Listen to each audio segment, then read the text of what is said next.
লাষ্টত মোক মোৰ খাব নোৱাৰে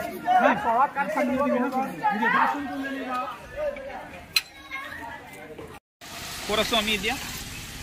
বৰ্তমান আজি আমি আমাৰ গাঁৱত আহিছিলোঁ এটা এই আমাৰ গাঁৱৰ গোটেই গাঁৱৰ ল'ৰা ছোৱালীখিনিয়ে মিলিজুলি হুঁচৰি গাইছিলোঁ তাৰ উপলক্ষে এটা খানা আয়োজন কৰা হৈছিলে প্ৰতিকূল বতৰৰ কাৰণে আমাৰ স্কুল ঘৰৰ সন্মুখতে কৰা হ'ল এনেই আমাৰ মন্দিৰৰ যিখন ফিল্ড আছিলে তাত কৰা কথা আছিলে বৰ্তমান আমি তাৰ পৰা খাই বৈ ওলাই আহি আছোঁ এইটো আমাৰ নামঘৰ এক ছেকেণ্ড দেখাই আছোঁ আমাৰ নামঘৰটো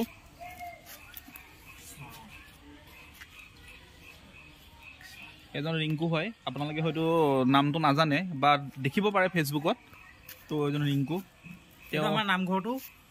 ননৈ কচুপিত গাঁৱৰ নামঘৰটো বৰ নামঘৰ হয় এইটো প্ৰতিষ্ঠা কৰিছে প্ৰতিষ্ঠাটো সিটো চাইডে লিখা আছে কোনকে প্ৰতিষ্ঠা কৰা হৈছে আপোনাৰ আগফালে দেখাই আছোঁ প্ৰতিষ্ঠা কৰা আমাৰ গাঁৱৰ কিছুমান ভিউ আপোনালোকক দেখাম আৰু ভাবি আছোঁ এতিয়াৰ পৰা আপোনাৰ প্ৰাকৃতিক সৌন্দৰ্যৰে ভৰপূৰ আমাৰ গাঁওখন ৰাস্তা ঘাট অলপমান বৰ বিশেষ ভাল নহয় কিন্তু তুলনামূলকভাৱে ভাল আহি চাব পাৰে আৰু মই ভাবি আছোঁ মোৰ যিটো ইউটিউব চেনেল আছে দুদিনমানৰ পৰা ইয়াত মই যেতিয়া টাইম পাওঁ সৰু সৰু ভিডিঅ' বা আপোনাৰ ব্লগ বনাবলৈ চেষ্টা কৰিম গাঁওখন দেখাব চেষ্টা কৰিম বা আপোনাৰ ক'ৰবাত যদি যাওঁ লগৰ ল'ৰা সৈতে তো